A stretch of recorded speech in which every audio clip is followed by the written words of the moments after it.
प्रशंसाधिकरण पर विचार चल रहा था। स्तुति तो दो प्रकार के, प्रशंसा जो है इस वस्तु में विद्यमान तो गुणों को उत्कर्ष रूप में कथन करना, उस स्थावके ने जो शब्द प्रयुक्त हुआ उस संपाद गुण के उत्कर्ष के रूप में कथन करना। उसे दूसरा पक्ष यहाँ पर ले रहे, गवाश्व और अजादिप्य उत्कर्ष लोक सिद्धो। गौर अश्व का आजादी की अपेक्षा से उत्कर्ष लोक सिद्ध है, उसी को यहाँ निमित्त बना दिया। यह स्वत्र निमित्तम अजादेह स्वभावत पशुओपि संतो। यदि भी आजादी क्या है, स्वभावत पशु तो है ही, फिर भी गवाश्व प्रति अपशव संपन्ना, गौराश्व के दृष्टिकोण में उनको अपशुत्व का संपादन कर दिया गया। इससे गौराश्व की प्रशंसा करनी। ईदृशो गवश्व और महिमा इति स्तुति फलम, यही फल है स्तुति करना। ये देखो गौराश्व की ऐसी महिमा है तो इनमें ही असली पशुत्व है, बाकी पशु भी अपशु हो गए इनके सामने में। यह कहते हुए गौर अश्व का स्तुति किया जा रहा ही फल है। तस्मात् अपशवो वा इति इत्यादि जो वाक्य है, अयम अर्थवाद, अर्थवाद वाक्य माना जाएगा। अयम एवं न्याय, यही न्याय के उदाहरणांतरे भी योजनीय, अन्य उदाहरणों में भी घटा लेना चाहिए। कौन से अन्य उदाहरण है? दो दृष्टांत ले रहे। अयज्ञो वा एष यो असाम इति, ये जो साम गान के बिना यज्ञ होता है वो अयज्ञ ही है समझो।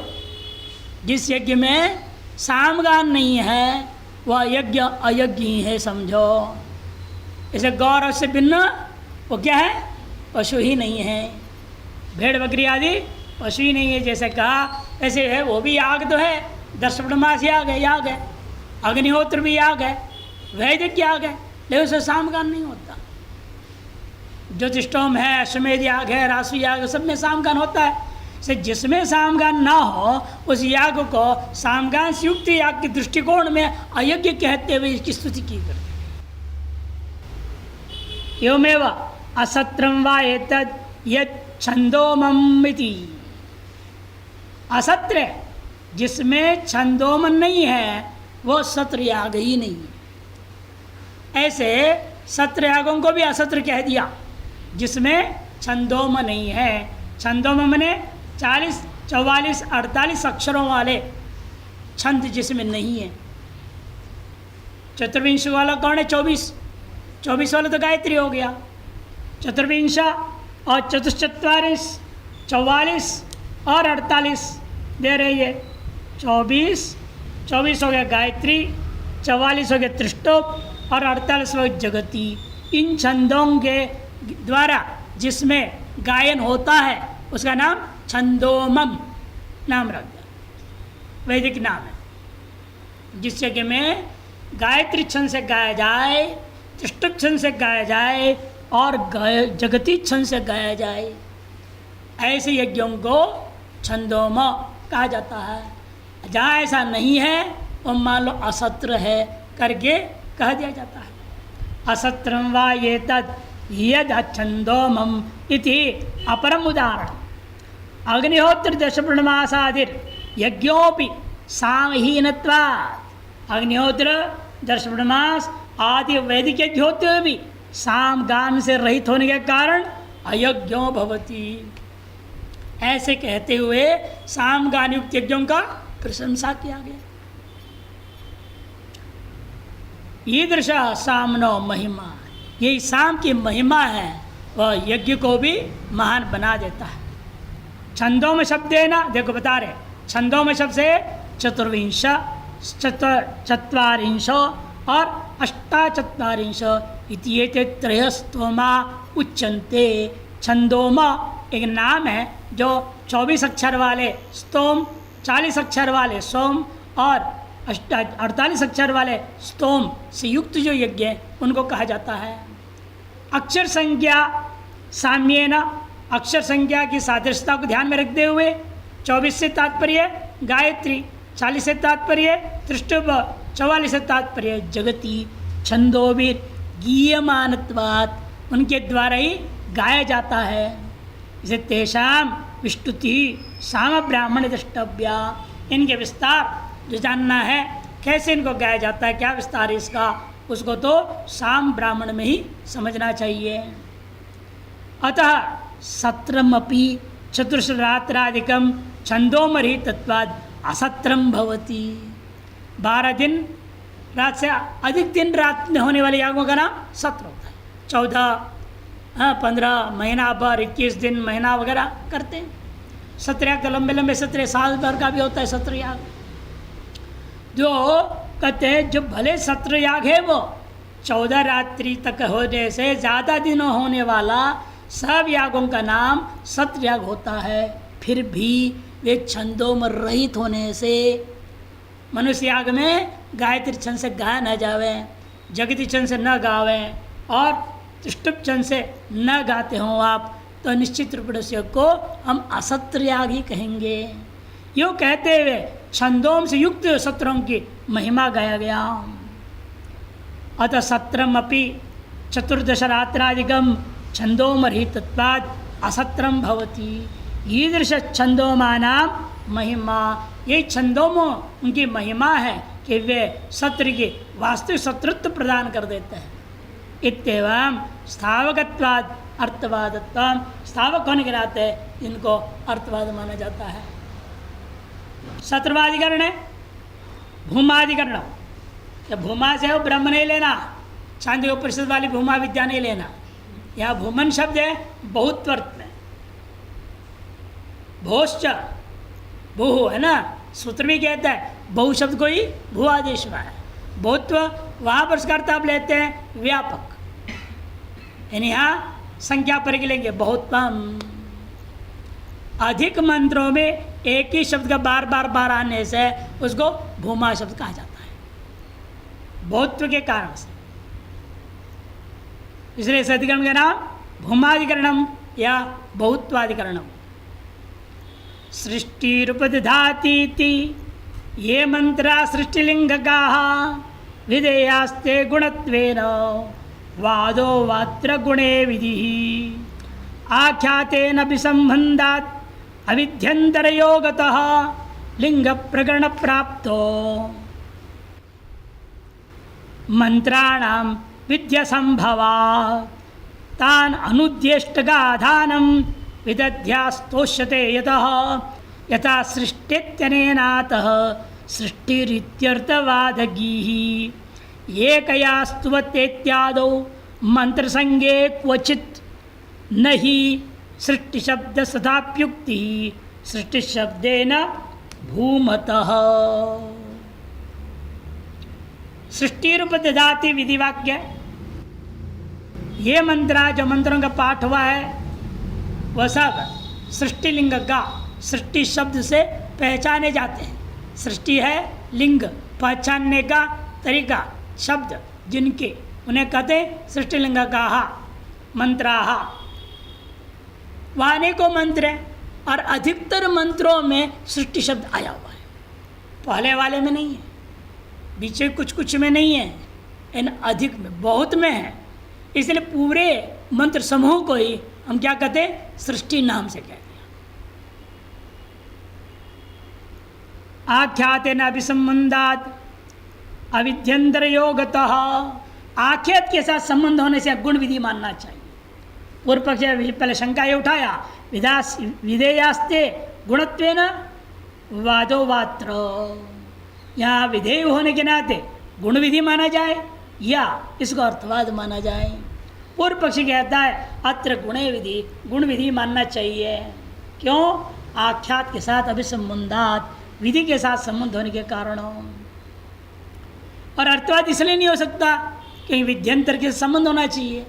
अर्थवाद में यही वाक्य को अर्थवाद कहा जाता है जो स्वयं में कोई विधि नहीं है, इन दूसरे विधि वाक्य से वो जुड़ जाते हैं। लेकिन ये जो सृष्टि वाक्य है किसी विध्यंत से जुड़ नहीं रहे हैं, अतः इनको अर्थवाद नहीं कह सकते आप, ये पूर्व पक्ष कहता है। लिंग प्रकरण प्राप्तो मंत्राणाम विद्या संभवात, एक तो लिंग प्रकरण प्राप्त है और दूसरा मंत्र में कोई विधि नहीं हो सकता। उनका बल्कि उनके अनुवाद करके इष्टका का आधान किया है। विदध्यात तब सिद्धांत कह रहा है उनको अनुवाद करके इष्टका का ईंटों के आधान कार्य में विधान करने से स्तोष्यते यतः उनकी स्तुति की जा रही है। यथा सृष्टा इत्यनेन यथा सृष्टा इत्यादि अर्थवाद वाक्य। अतः सृष्टिरीति अर्थवाद की ही सृष्टि इत्यादि जो मंत्र समूह है उसको अर्थवाद माननी चाहिए।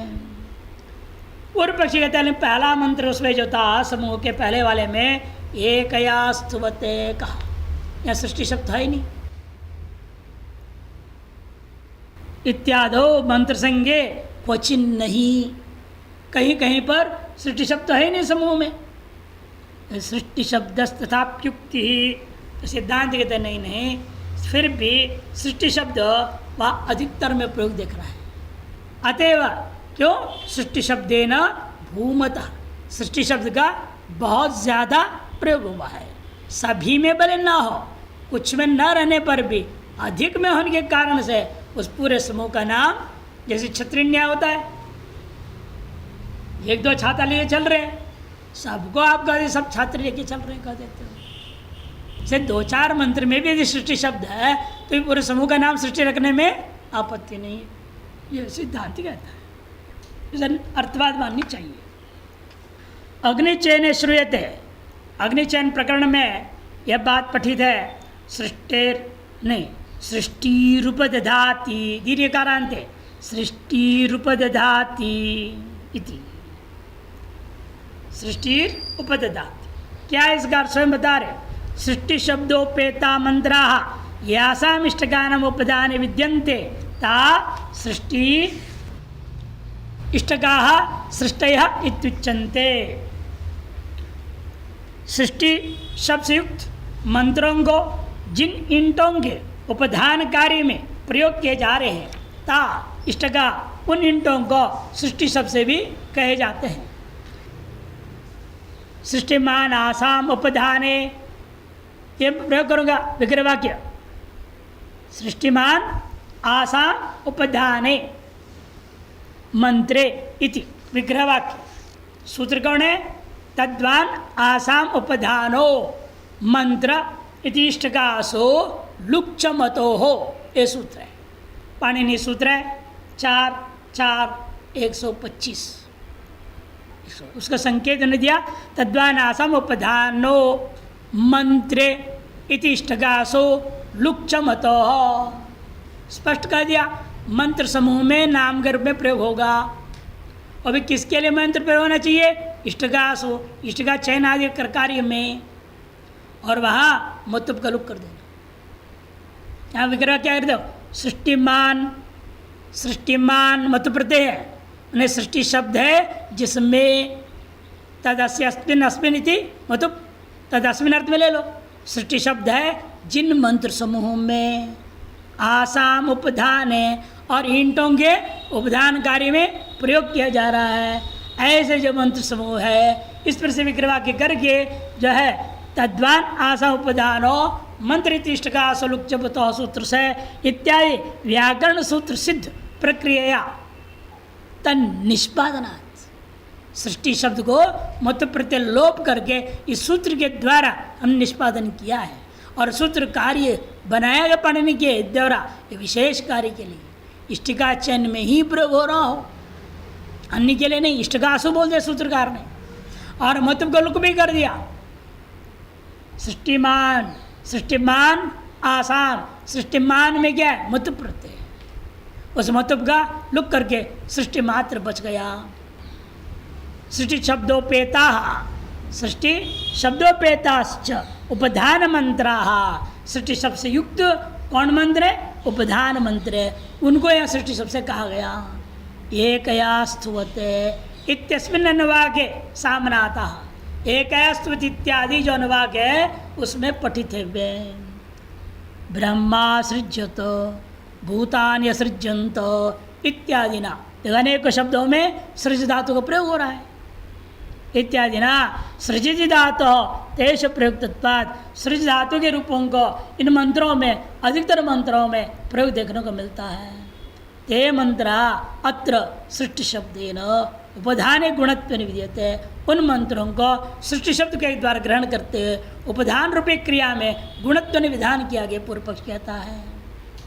तो गुण विधि क्यों मानते हो? होता उपदधात इत्यनेन आख्यातेन अभिसंबंधात। आख्यात से साक्षात संबंध है। जैसे ददना ज्योति व्रीहीन प्रोक्षति, व्रीहीन द्वितीय है ना, फिर प्रोक्षण के संबंध जोड़ा आपने, यहाँ भी है, इसलिए गुण विधि मानना चाहिए। न च अर्थवादत्व अस्य संभव, और इसको इन वाक्यों को अर्थवाद वाक्य बोल भी नहीं सकते आप। क्यों? विध्यंतरेण सह एक वाक्यत्व भावादित प्राप्ते ब्रह्म, विध्यंतर के साथ में एक वाक्यता हो नहीं सकता। इति प्राप्ते ब्रह्म। अग्निशयन प्रकरणे पठितत्वात् तेषां मंत्राणाम सामान्यतः चयन संबंध अवगम्यते। सबसे पहली बात, विधि के साथ संबंध नहीं है कह रहे हो, विधि के साथ संबंध है। कौन सी विधि के साथ? क्योंकि है कौन से प्रकरण में? वो ईंट के चयन प्रकरण। चयन क्या है? क्रिया है। चयन माने क्रिया है। वो अग्नि चयन करना एक बहुत बड़ी प्रक्रिया है, इष्ट का चयन करना एक प्रक्रिया है, और सारी अनेक क्रिया की जाती है उसके अंतर्गत। इसलिए अग्नि चयन प्रकरण में पठित होने से ऐसा इन मंत्रों का सामान्यतः चयन रूपी क्रिया के साथ, आख्यात के साथ संबंध स्वतः सिद्ध हो गया।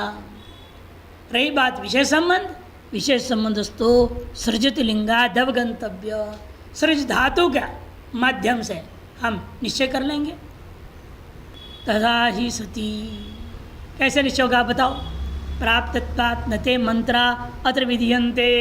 सबसे पहली बात, यह पहले से प्राप्त है, अतः उन मंत्रों के विधान करने की जरूरत नहीं है, गुण विधि करने की जरूरत नहीं।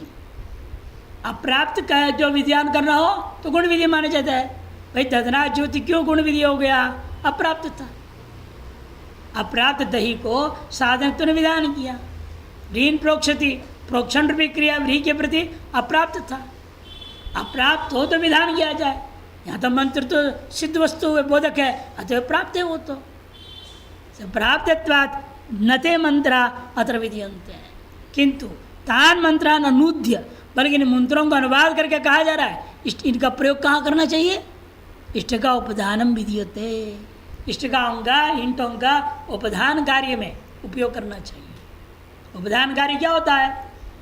पहले कच्चा ईंट बनाया जाता है सांचा में, सांचे होते हैं, उसे भर देते हैं, थप्पे मार के बराबर करके उसको रख देते हैं धूप में। थोड़ा धूप लगने के बाद चार तरफ से क्या होता है? हवा लग गैप कर देता है, उसको पलट देते हैं, फिर उसको सूखने देंगे, फिर वहाँ से उठा के ले जाके भट्टी के रूप में उसको ढंग से रखा जाता है भट्टी बनाने, ताकि हवा जाए, अग्नि जाए, सब जाए अंदर से, सबको पकाएं। इस हिसाब से रखना, उसका ना उपधान प्रक्रिया। उसे भी मंत्र पाठ करना है इन मंत्रों में, क्योंकि आप उस समय ईंट की सृष्टि का अंतिम सीढ़ी पर पहुंच गए। वहाँ रख दिया, आग लगा दिया, बस ईंट बन गया। ईंट आग पकाएगा, पकने के बाद तो कोई काम नहीं है ना, तैयार हो गया ईंट। इस इष्टिका के जो उपधान क्रिया के लिए इनका विधान किया गया अनुवाद करके। सृष्टि शब्देन अनुवादस्तु वक्षमाण अर्थवादोपपत्त्यर्थ, और सृष्टि शब्द के द्वारा उन मंत्रों का अनुवाद करके उपधान में क्रिया के लिए विधान जो कर रहे हो, इसका क्या प्रयोजन है? वक्षमाण अर्थवाद उपपत्त्यर्थ, आगे कहे जाने वाले अर्थवाद की सिद्धि के लिए। ये कोई भी चीज़ की प्रशंसा के ना व्यक्ति प्रवृत्त नहीं होता ना। जैसे आजकल वहाँ क्या सृष्टि मंत्रों का पाठ करते हुए ईंट का भट्टी बन रहा है क्या? आजकल किसी भी चीज़ का वैदिक प्रयोग नहीं होता है। हमने देखा वहाँ अपने रायवाला में हम लोग जा रहे हैं और ट्रैक्टर चलाते हैं खेती के लिए, नहीं करते हैं। क्या करते हैं वहाँ? वो सिनेमा गाना बजा रहे हैं। अरे इतना जोर हल्ला पूरे गांव में हजर मच जाए। अरे ये कहाँ विधि है? मनोरंजन पूर्वक काम करो, एकाग्रता पूर्वक ढंग से काम करो, और उसे वैदिक मंत्र पाठ करते हुए करो, ज़्यादा फसल भी निकलेगा और गुणवत्ता युक्त रहेगा फसल। और सिनेमा के गाना सुनेंगे, फसल के बीज भी तुम्हारी खेती मिट्टी सब वही, सारे में सिनेमा गाना घुस गया, मिट्टी के कण कण में घुस गया। इसे जो बच्चा उस गेहूँ का अगर पैदा हो रहा है वो बचपन से गाने लग गया सिनेमा गाना। महात्मा को भी सिनेमा गाना पसंद होने लग गया, इसीलिए ये वो गेहूँ खा रहे हैं ना।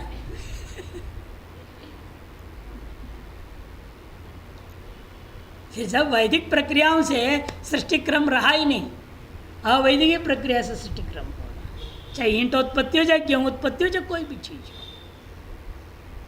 पहले माताएं जो घरों में भी देखो भजन गाते हुए काम करती थी, भगवान की कहानियाँ बोलते हुए, भजन गाते हुए। अब आजकल कहाँ है, बिना, आजकल तो और भी ख़राब स्थिति हो गया है, मोबाइल वहाँ रखा हुआ है, कान में लगा हुआ है, लड़ बोल रहे हो, रोटी बना रहे, कुछ कर रहे, सारा कर ख़त्म हो गया था। थोड़ा जो कुछ बचा था, रसोई घर बचा था, वो भी ख़त्म हो गया। टीवी देखने वहाँ आना पड़ता था, रसोई घर में कोई टीवी नहीं लगाता था। तो मोबाइल है, सामने लगाओ, वहाँ देख रहे, बेल रहे, क्रिकेट देख रहे, उधर क्रिकेट देखते रहते, रोटी बेलते रहते। क्या है, खराब किया कि नहीं किया? इसलिए कहते देखो ये सब अर्थवाद इसलिए करना पड़ता है, प्रशंसा, ताकि उसके अनुसार आप प्रवृत्त हो सके। प्रशंसा के बिना प्रवृत्ति नहीं होती, निंदा के बिना निवृत्ति नहीं हो सकती। यथा सृष्टमेव अवरुंध इति वक्षमाणो अर्थवाद। अर्थवाद वाक्य का स्वरूप है, देखो, यथा सृष्टमेव अवरुंध माने सृज धातु से युक्त जो मंत्र है उनसे एक कार्य का संपादन करो, कह रहा है। यदि वक्षमाणो अर्थवाद, यदि विधि वाक्य मंत्राणाम अनुवाद का सृष्टि शब्द न स्यात्, यदि विधि वाक्य में मंत्रों का अनुवाद सृष्टि शब्द न होता, तदानीम अर्थवादे सृष्टि शब्द प्रयोगात, अर्थवाद में सृष्टि शब्द प्रयोग हुआ, विध्यर्थवादे और वैधिकरण भ्रम स्यात्। विधि और अर्थवाद की विधिकरणता की भ्रांति हो जाएगी, विधि कुछ और बोल रहा है, अर्थवाद कुछ और बोल रहा है, ऐसे हो जाएगा। इसलिए ऐसा ना होवे, से विधि वाक्य में भी सृष्टि शब्द प्रयोग किया, अर्थवाद में सृष्टि शब्द प्रयोग किया और मंत्र का अनुवाद कर दिया। जिन मंत्रों में सृष्टि शब्द है उसको लेकर विधि किया और वही सृष्टि शब्द प्रयोग करते अर्थवाद बोल दिया। परस्पर एक दूसरे का संबंध सिद्ध हो रहा है, वेदिकरण नहीं रहा, सामानाधिकरण अन्वय हो जाएगा, एक वाक्यता बन जाएगी, ये लाभ है। तदानीम अर्थवादे सृष्टि शब्द प्रयोगात विद्यार्थवाद वैदिकरण्य भ्रम स्यात्। तस्मात् मंत्रानुवादी सृष्टि शब्द न गुण विधायक किंतु अर्थवाद। सब मंत्र का अनुवाद करने वाला सृष्टि शब्द को गुण विधायक नहीं मानो, किंतु अर्थवाद के लिए है मानना चाहिए। फिर भी ननु प्रथम मंत्रे सृष्टि शब्द धातु न प्रयुक्त। अर्थवाद के उन मंत्र समूह अर्थवाद के लिए जिसका ले रहे हो सृष्टि शब्द से, वो सृष्टि शब्द का जो अनुवाक है, उन अनुवाकों में पहला अनुवाक का पहला मंत्र क्या है? पहला मंत्र में यही कहा जो है एकया स्तुवते कह दिया। दूसरे में प्रजा अधोयंता, ये दोनों ही वाक्य में देखो सृज धातु का प्रयोग तो है ही नहीं। इति तत्पाठात सिद्धांत बाढ़, ठीक कह रहे हो, यहाँ छत्रियाँ लगा लेंगे चाहे। तथापि द्वितीयादिषु बहुषु मंत्रेषु, द्वितीय से आगे तृतीयादियों में बहुत सारे मंत्रों में सृजित धातु प्रयोगात, सृजित धातु का प्रयोग हुआ है। सृजित धातु प्रयोगात भूम रूपम सादृश्यम अस्ति। बहुत रूपा सृज धातु के बहुत प्रयोग रूपा सादृश्य है, अतएव उन सारे समूह को भी हम सृष्टि शब्द से कह सकते हैं। यत्र सर्वाणि वाक्यानि सृष्टि शब्दोपेतानि तत्र यथा सृष्टिमत मता तथा अत्र, जिस प्रकार से सभी वाक्य में यदि सृज धातु शब्द युक्त प्रयोग होता तब आप स्वयं भी बोल देते सृष्टिमत करके, उसी प्रकार यहाँ पर भी है। अत्रापि इति भूम गुण योगेन, बहुत प्रयोग रूपी गुण का योग से सृष्टि असृष्टि संघे, सृष्टि सृज धातु युक्त मंत्र और सृष्टि सृज धातु रहित मंत्र, ऐसे पूरे का समूह में सृष्टि शब्द प्रयोग हो, सृष्टि शब्द प्रयोग करके हम उसका अनुवाद कर रहे हैं, अच्छा कोई दोष नहीं है। इस प्रकार भूमाधिकरण भी पूरा हो गया। अष्टादशाधिकरण मारचेति, ये अंतिम अधिकरण है। अर्थवाद पेटिका, वाद पेटिका का 6 जो अधिकरण थे उसमें अंतिम अधिकरण है लिंग समवायाधिकरण। इस अधिकरण का नाम है लिंग समवायाधिकरण। सृष्टि वत् प्राणभृत्तत्र सादृश्यं लिंग भूमतः अत्रैक मंत्रगो लिंग समवायो विशिष्यते। सृष्टि जैसे पूर्वाधिकरण का विषय था सृष्टि, वह सृज धातु से युक्त और अयुक्त, युक्त है वे और अयुक्त है जो, ऐसे पंथ समूह को उस नाम से पुकारते हुए पूरे का समूह का संग्रह करने के लिए आपने कहा। उसी प्रकार यहाँ पर मैं कहता हूँ प्राणभृत शब्द है, प्राणभृत उपदधाति, प्राणभृत उपदधाति प्रयोग है। यहाँ पर सृष्टि न्याय लगा दो, मंत्र विधि ऐसे पूर्व पक्ष कहेगा मंत्र का गुण विधि है, या सिद्धांत कहेगा अर्थवाद है। यह तत्र सादृश्यम, सादृश्य क्या है? लिंग भूमतः, एक लिंग बहुत्व, भूमतः बने बहुत्वता अधिकता प्रयोग होने से। अत्र एक मंत्र को लिंग समवायी विशिष्यता है, एक मंत्रगत लिंग भी समवाय संबंधे न युक्त होकर के अन्यों के साथ भी संबंध करके सबको ग्रहण करा सकता है। कई बार होता है, अब जब पूरे उपनिषद का नाम रख दिया केनोपनिषद, अरे केना, अरे पहला मंत्र में तो केना आया, सब मंत्र में केना है क्या? सब मंत्र में कहीं केना तो है ही नहीं, दूसरे तीसरे में भी कहीं भी नहीं, केवल पहले पहले में आया। तो पूरे का नाम आपने रख दिया केना, पूरे उपनिषद का नाम केना रखा कि नहीं रखा? एक मंत्र में एक शब्द आया, वो पहला शब्द आया, उसे पूरी संज्ञा हो गई। ईशावास में ऐसी, यहाँ भी ऐसी, कहीं तो क्या है शब्द प्रयोग ही नहीं है, प्रश्नों प्रसन्न नाम रखा आपने, कहीं लिखा प्रश्न आया कहीं, कहाँ आया? आगे जाकर वो 6 ऋषि लोग गए, 1 साल तपस्या किया, पहले वाले में अपृच्छत बोलेंगे, आचार्य से उसने पूछा, क्या पूछा? प्रश्न पूछा, ये भी तो नहीं है ना, उसने पूछा, इन्होंने जवाब दिया, उसने पूछा, इसने जवाब दिया, यही आ रहा है। कहीं प्रश्न पूछा और जवाब दिया है ही नहीं, कहीं प्रश्न शब्द। लेकिन पूरे संवाद का तात्पर्य को ध्यान में रखते हुए प्रश्न पूर्वक उत्तर मानते हुए नामकरण कर दिया प्रश्न।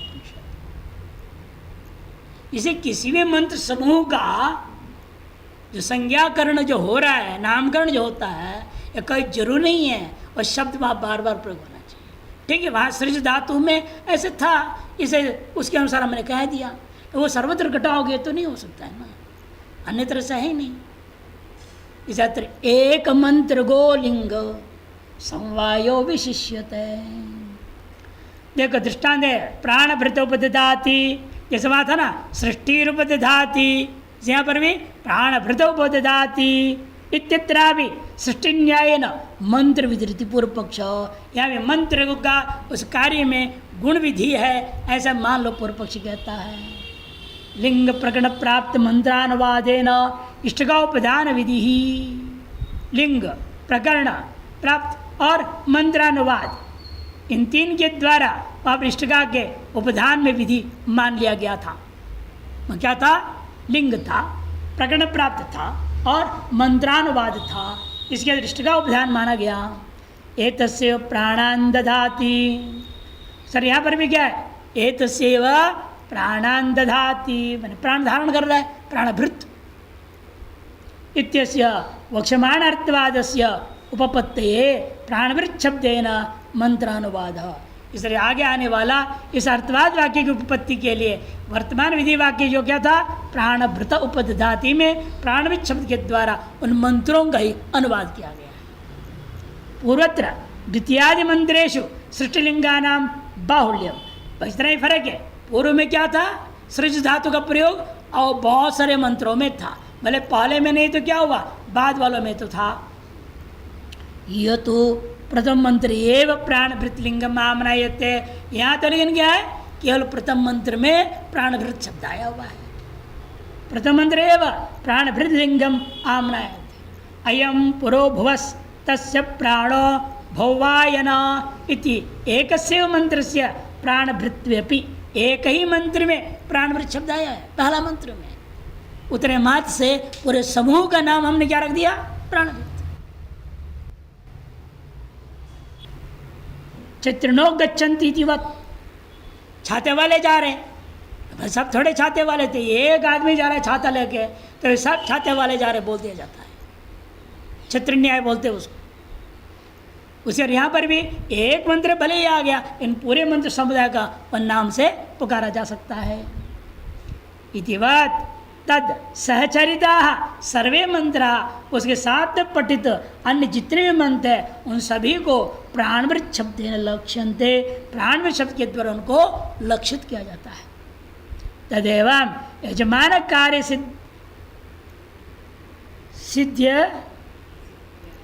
सिद्ध्यादियो गुणवृत्ति हेतु निर्णीता, इस प्रकार से यजमान कार्य सिद्ध्यादियो, और भी जितने भी शब्द आया था, यजमान प्रस्तरहित शुरू किए थे ना, यजमान आदि शब्द कार्य सिद्ध्यादियो गुणवृत्ति हेतु निर्णीता, गुणवृत्ति के कारण का भी निर्णय हो गया।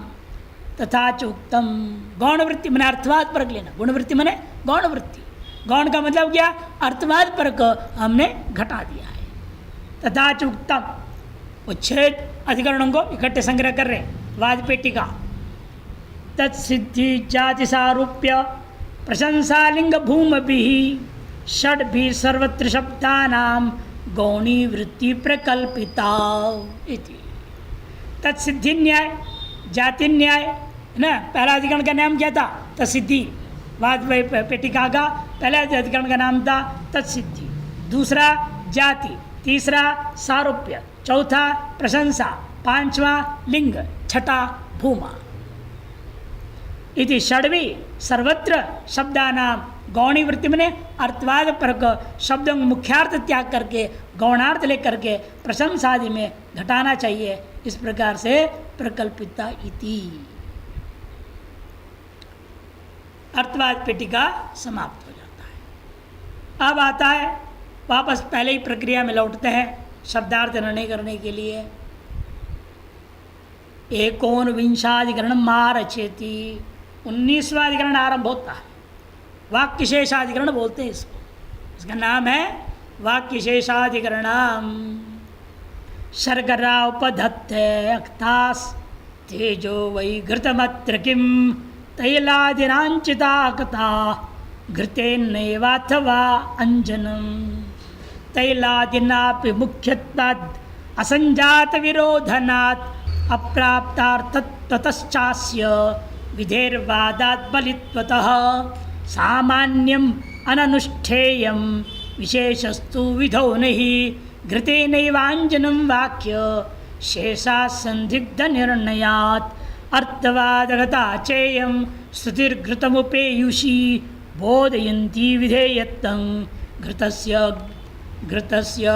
गमयेद्विधिम्। शर्करा अक्ता शर्करा उपदधाति, और वाक्य है अक्ता शर्करा उपदधाति, तेल घी आदि से अंजन कर दिया गया, लगा दिया गया। पत्थर के कंकड़, ये लोहे के पत्थर जैसा बना हुआ कंकड़, उनको शर्करा कहते हैं। उनका उपधान करने के लिए विधान किया है कहीं।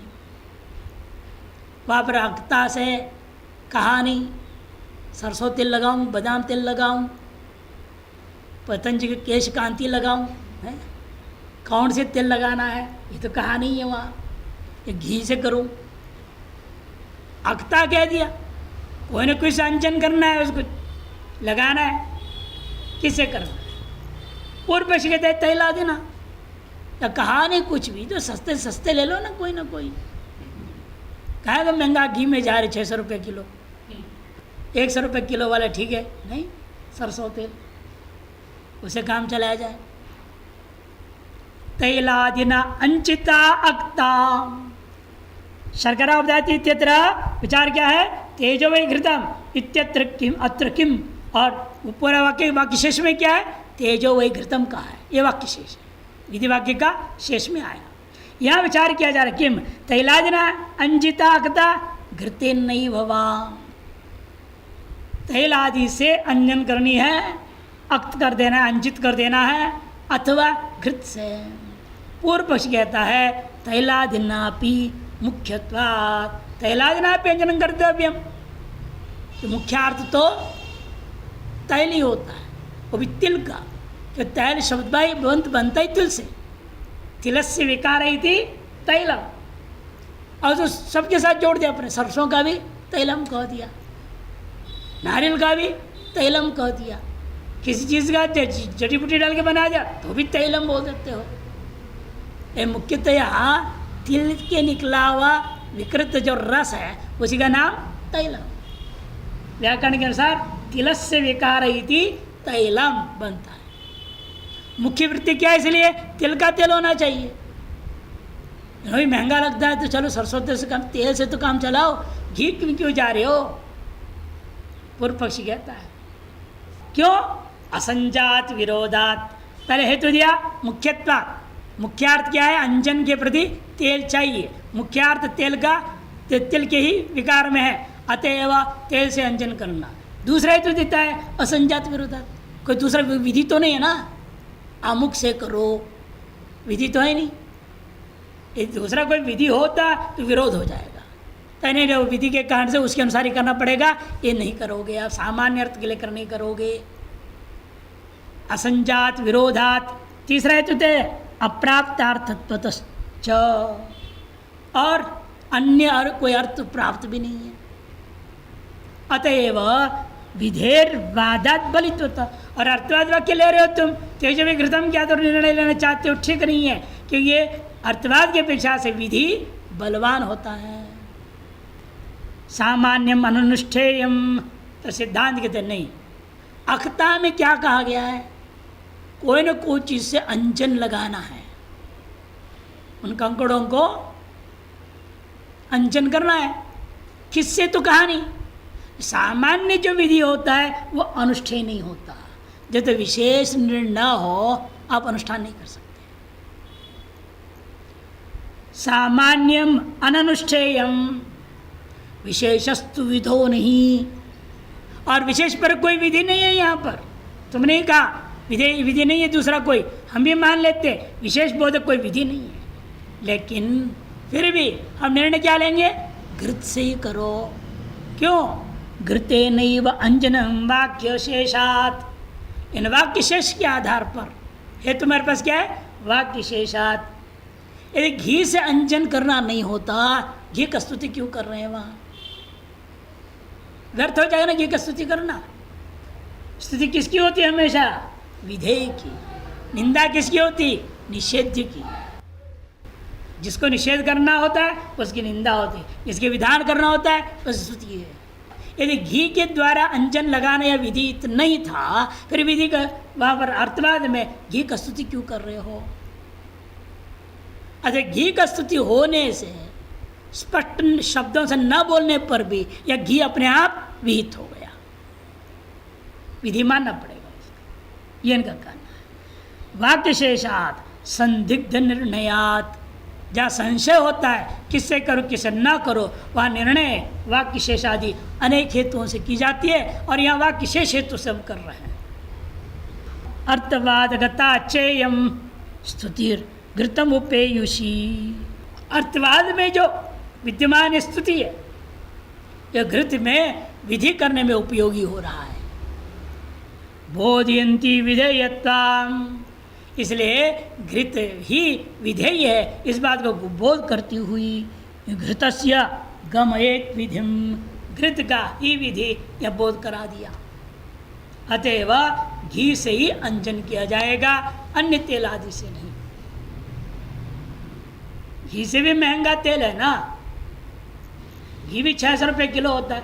अब बादाम तेल बहुत महंगा है या नहीं? उससे भी महंगे महंगे तेल। चंदन कहते तो उससे भी महंगा है। 10 ग्राम तेल है 1200 रुपया, चंदन का तेल, ओरिजिनल तेल लेना है 1200 रुपये 10 ग्राम। 1 किलो 600 रुपये में घी मिल रहा है, सस्ता हो गया नहीं हुआ। लेकिन हमें महंगे तेल से लेना नहीं और सस्ते तेल से भी लेना देना नहीं है। हमें घी से विधि कर दिया है, इसे घी से ही अंजन करना है। अक्ता शर्करा उपदधाती थी। और अंत में वाक्य शेष में क्या आया? तेजो वे घृतमिति श्रूयते। मृत्तिका मिश्रा क्षुद्र पाषाण शर्करा। थोड़ा बहुत मिट्टी के धूल आदि से युक्त जो पाषाण है, छोटे छोटे कंकड़ पत्थर, उसका नाम मुख्य रूपेण शर्करा। कहीं कहीं पर लोहे का भी टुकड़ा ले लिया, मिट्टी ऐसे मिला हुआ लोहे के टुकड़े, उनको शर्करा लिया है। ताश्च घृत तैल अव वसा आदि नाम अन्यतमेन द्रव्येण अंजनीय। उनको घी से, तेल से, वसा कोई भी चीज़ का चर्बी ले लो, चर्बी से किसी से भी उसको द्रव्य के द्वारा अंजन करना है, उसको लिप्त कर देना है। कुतः? क्यों? अंजन सामान्य बोधकस्य विधि वाक्यस्य घृत विशेष बोधकाद अर्थवादात प्रबलत्वात्। क्योंकि जो है अंजन साधन तेल आदि सामान्य बोधक होने के नाते यह विधि वाक्य के द्वारा घृत विशेष का बोधक अर्थवाद की अपेक्षा से बलवान है। तत्प्राबल्य च मुख्यत्वादयो त्रयो हेतव। विधि अर्थवाद की वाक्य अपेक्षा से ज़्यादा प्रबल है, इसके निर्णय करने के लिए पूर्व पक्षी 3 हेतु देता है। 3 हेतुओं की उसकी प्रबलता सिद्ध हो जाती है।